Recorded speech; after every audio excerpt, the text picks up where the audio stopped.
Will this be the reaction series of the year?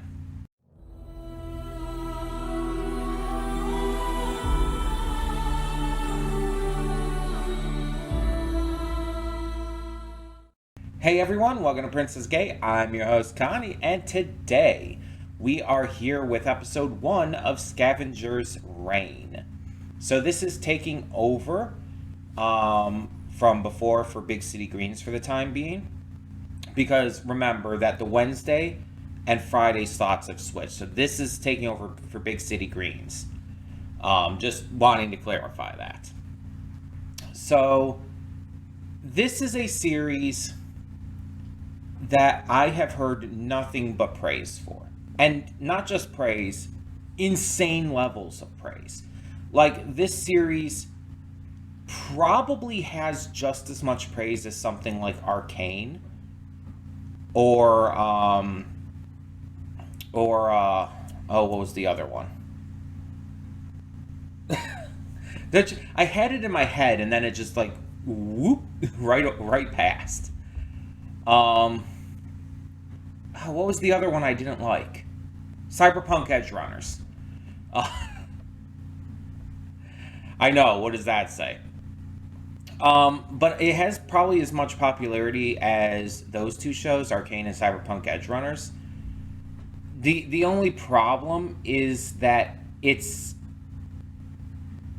discussions, I guess you could say, kind of faded a lot quicker. Arcane and Cyberpunk Edge Runners got talked about for a lot longer period of time, and that's why it seems like that they had like more praise. But this series got that much praise when it came out.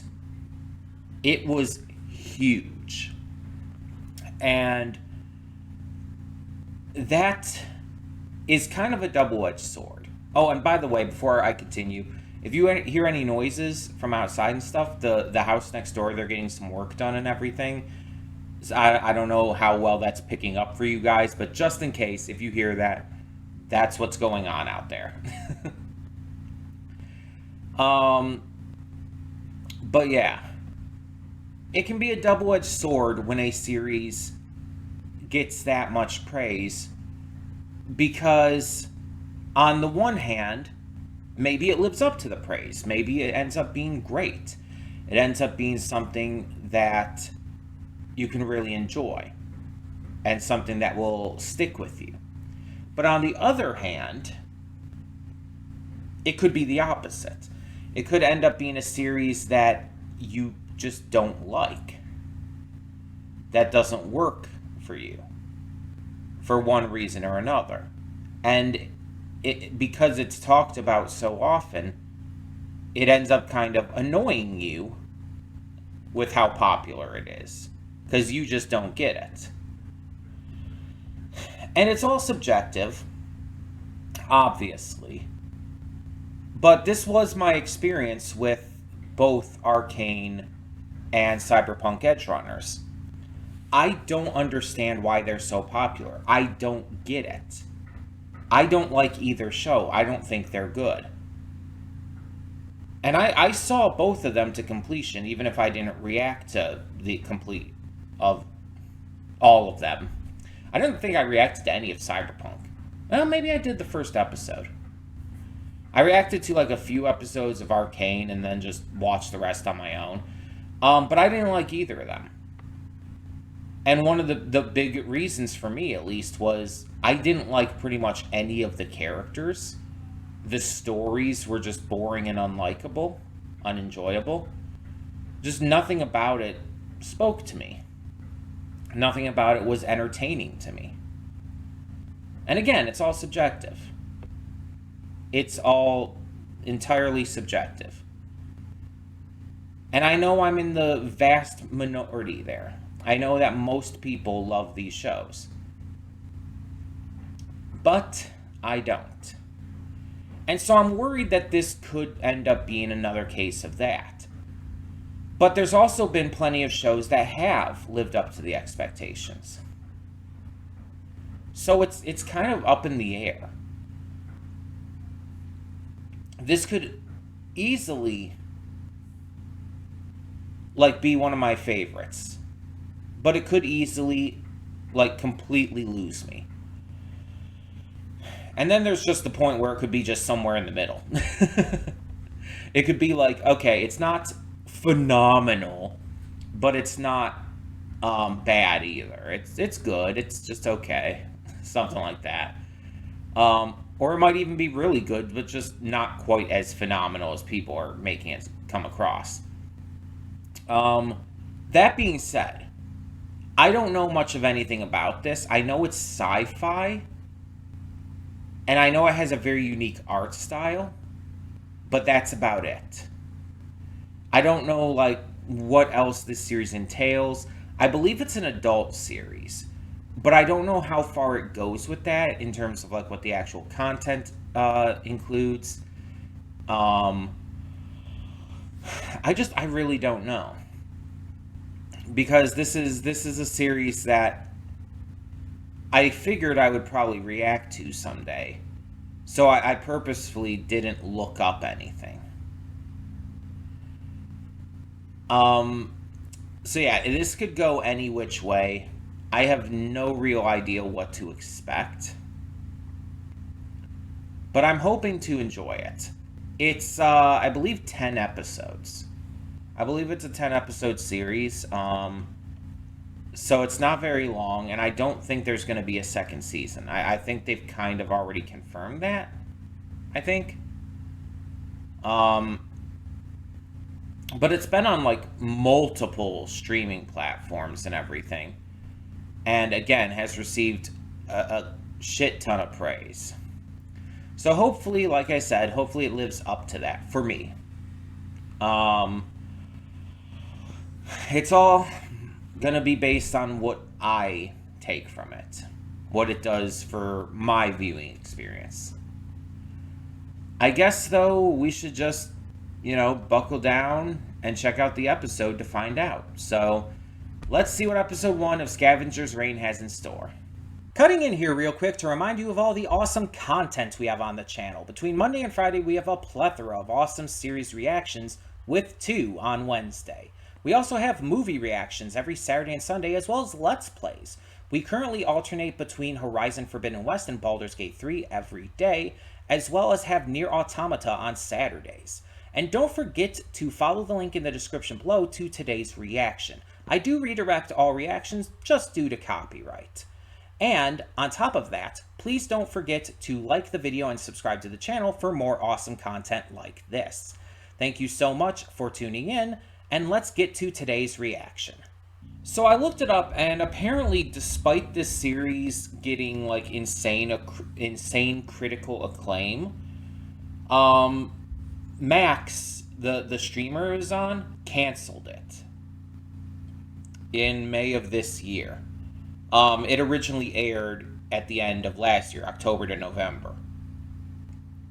But Netflix acquired the first season, and I guess have not yet made a decision regarding its future. So it very much could be continued.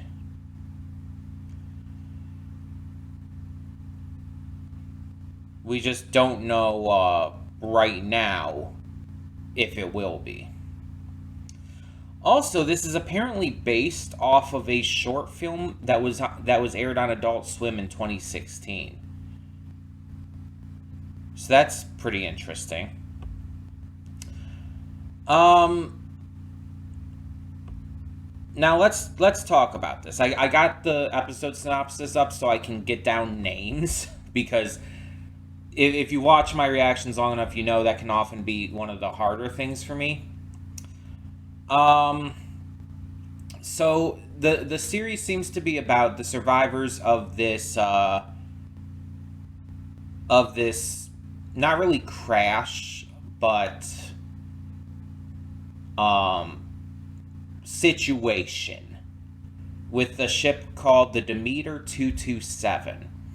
It is a cargo ship, and it gets heavily damaged. While like above in the space above planet Vesta. We saw in the episode that there were several escape pods that came down to the ship.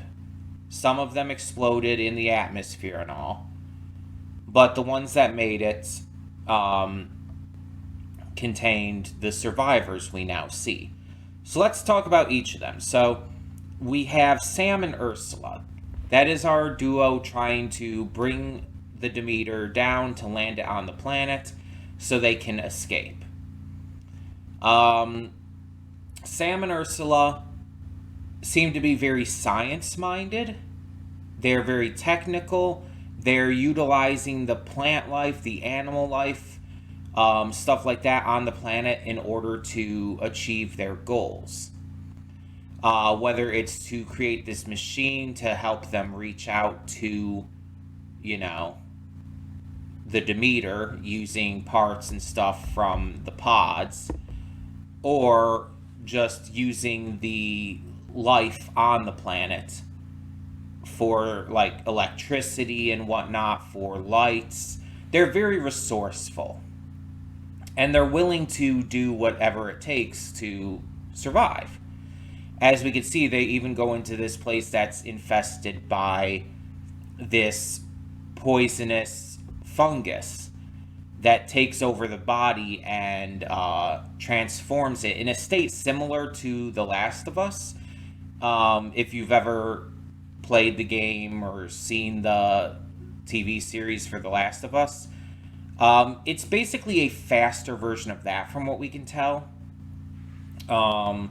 It's a quick responding, quick acting fungal poison that grows and multiplies within a host body. We see victims strewn about.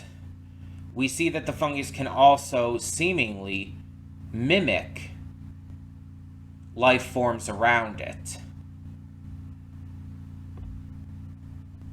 And in order to even just be down there to where one of the pods had landed that they need the battery from, even just to be down there, they had to use these aliens that can act as breathing apparatuses. We also see that there's at least a few corpses down there, so it's like not every pod that landed on the planet has survivors. From what we can tell, at least for now, the only pods that anyone survived from were the ones that we see here. Sam and Ursula's, and the other ones that I'll get to. From what we can tell, they're the only survivors right now of all the pods that did even land. But Sam and Ursula complete their goal and they get the Demeter to land, which is seen by the other survivors as well. And that seems to be probably the main goal of our characters, to traverse the planet and get to the Demeter so they can escape. Sam and Ursula, I don't have any strong feelings on one way or the other. I don't feel like we've seen enough of their characters to really form any kind of opinions on them in this first episode. They're so focused on accomplishing their goal. They're so focused on, the technical aspect of what they're doing, that we don't get to really know them as characters yet. We're just kind of following along with their struggle to survive. On the other hand, we have Ozzy. And I found out Ozzy is voiced by Wunmi Mosaku. I apologize if I mispronounced that. Whose name I did not recognize in the credits, like by name, but I definitely know who she is. She's a Nigerian-born British actress who, for me at least, would most be known as Hunter B-15 from the Marvel Cinematic Universe. She debuted in the Loki series, but was also in Deadpool and Wolverine. I wondered for a second if I should mention that, but I don't think that's like that big of a spoiler. And plus, at this point, it's been weeks and all since that came out. It's like, I think I'm okay to mention that at this point. But yeah, Hunter B-15 from the MCU is Ozzy. Now, is Ozzy is stranded with her robot Levi, who she seems to have a little bit of a contentious relationship with. She seems very annoyed by Levi, but at the same time also shows during the episode that she cares about them. Like, she very much treats Levi as a burden, but also as a friend. And it's like, there's definitely people like that.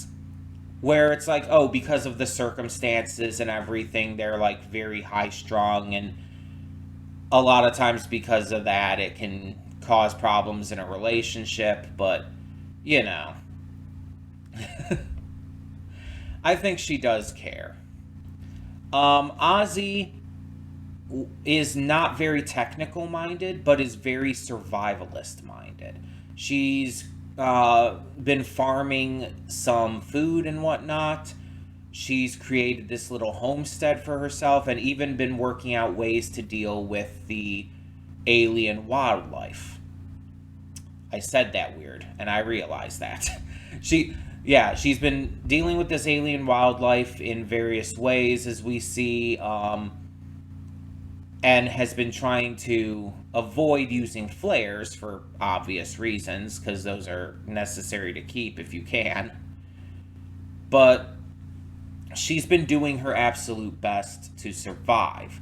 While the others that we already mentioned, Sam and Ursula, are trying to, escape, she's just trying to live. She does want to escape as well. She does want to get out of there. That is her goal. But she's doing her best to, survive with what she has at the moment. And we see her dealing with these hostile alien life forms. We see her having to save Levi. She's definitely the most developed character, I would say, based off of this first episode. She has the most development, the most character to her. She has the most personality. We've been given enough time to understand her, to get her entire vibe down. Like, we have more for her than the others. And I'm very interested to see what they do with her character and how she grows and develops as this goes on. We also have, and this character, I don't think his name was mentioned in the episode, unless it was mentioned like very briefly by the woman in his dreams. But his name is Kamen. Kamen. Kamen. And he's another one of the survivors, and he is initially trapped in his ship, kind of going crazy. Like, while the other survivors are trying to escape or trying to survive, he's just losing his fucking mind. He's not okay by any stretch of the imagination, and we actually see the least of him compared to the others. We see a lot less of him. We see around his ship, though, there's these kind of telepathic creatures that seem to be able to, like, mind control people. Or other life forms, I guess, is more accurate. And we see one of them eventually goes to the window he's looking out of on the ship, breaks in, and is just kind of curiously watching him. He, of course, is, insane at this point and jumps out the window to his death. And if it wasn't for the little baby alien creature, he would have died. Like, the speed and distance at which he fell, he would have been super splatted. He would have, like I said in the reaction, he would have been a paste on the ground. But the baby alien saved him through some kind of telekinesis, I presume. And he did survive. But the baby alien then did the entire mind control goo stuff thing And while he's being taken over, we see he's seeing visions of a wife, partner. It's not entirely clear. Some woman that he was close to. It's not entirely 100% on their how far their relationship was, but it's clear that they had one. And obviously, I don't want to know like details at this point because I'm sure it'll tell me what I need to know. But it's kind of unclear like where their relationship is left off at the moment, but it's also kind of like implying that they're probably not together anymore for one reason or another. Whether she's dead, whether like they went their separate ways, whatever the case may be. Um, we'll probably find out more about that as it goes along through his little weird ass dream sequences. He is probably the most conflicting character for me right now because he has more like actual development than Sam and Ursula, or character, I should say, rather than development.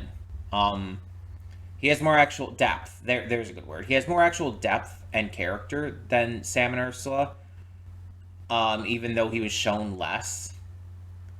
But at the same time, it's unclear as to what's going to happen considering he's seemingly being mind controlled. Like, even when the Demeter's coming down and all, he glances back at it, but then just turns away and follows the baby alien, like, away from it. So it's like, I don't know where his story's going at all. Ozzy is definitely the one I'm the most interested in, though. As of now, she is the most interesting of the three sets of characters. We'll say, her and Levi, and is the story that I feel was most um, exciting to watch. I guess you could say. Um, because like if it wasn't for her story, I probably wouldn't have enjoyed this first episode as much.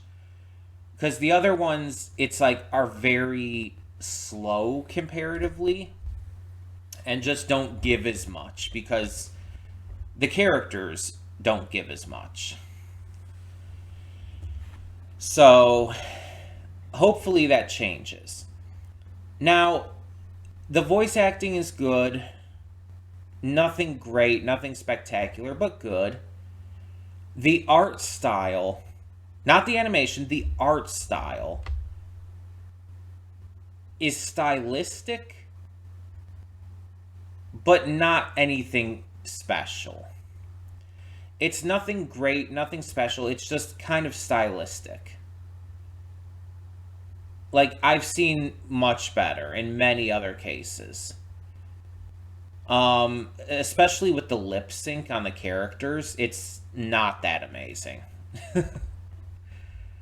um, there's also the animation itself, especially surrounding the aliens.